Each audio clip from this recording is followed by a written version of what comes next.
Alright, I'm going to start my speech out with a fact. The world consumes around 90 million barrels of oil each day.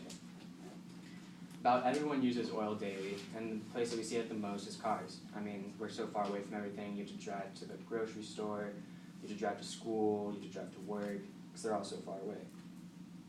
So I recently watched a documentary called Sprawling from Grace, and I did a little bit of research after it. And what I came to see is that we have an unhealthy addiction with oil. We've been using oil forever. Alex Wilson, a writer for Green Building Advisor, said the first drills were found in China somewhere around the year 350 AD. 7th century Japan used oil to light candles and used it for asphalt to pave the roads.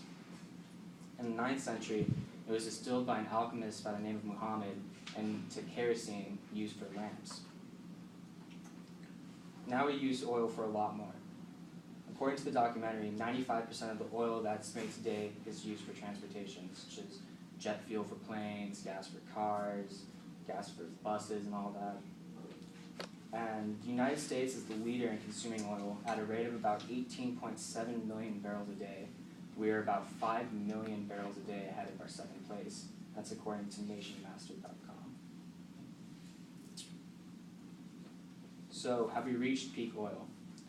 Peak oil is M. King Hubert's theory that the maximum extraction rate is reached.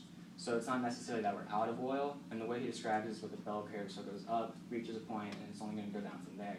And that's because oil is a finite resource, it's not going to come back. We only have so much of it, so we can only drill so much at a time. Plus there's some places where oil is harder to drill, and we don't get as much. And there's a debate on whether or not we have reached peak oil, and depending on who you ask or where you look, some people say we have, some people said we've reached it like 50 years ago. It just really depends, it ranges.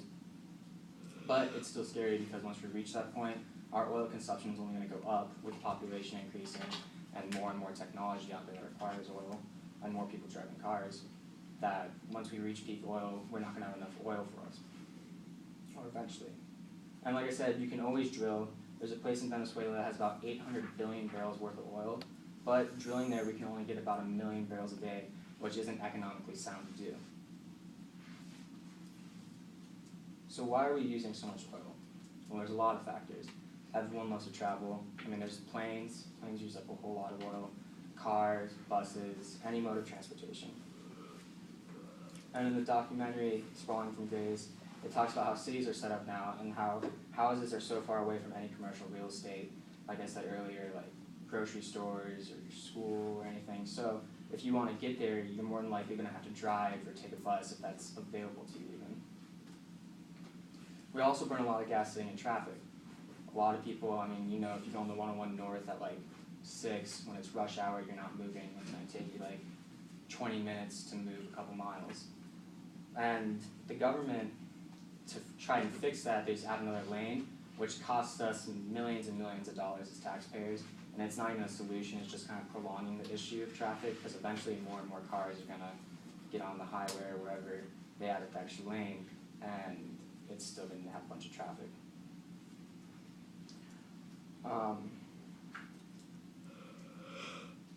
Documentary also talks about China and how a low percentage of their residents own automobiles, and with China expanding, they're saying that a lot more people are looking to buy automobiles and use oil just in general to do things, to build and whatnot. And so they were saying even with like a 10% increase, we could see a drastic up in usage in our oil. So what are some steps we can take to lower our oil usage? Although I don't think we will ever be oil independent, at least not in my lifetime, there are definitely some steps we can take to use less oil. There are many renewable energy sources such as wind, solar, and electric. There are even 100% electric cars like the Tesla, and they put charging stations all over the US so you can stop. They're just like gas stations, you plug your car in and go. These solutions, they never run out, that's why they're called renewable. They're not finite like oil, and they don't hurt the environment like oil emissions do. There is a problem with these though. They can be extremely expensive. Solar panels are extremely expensive, electric cars are extremely expensive, Teslas are like $80,000 starting, so I mean, they're not cheap.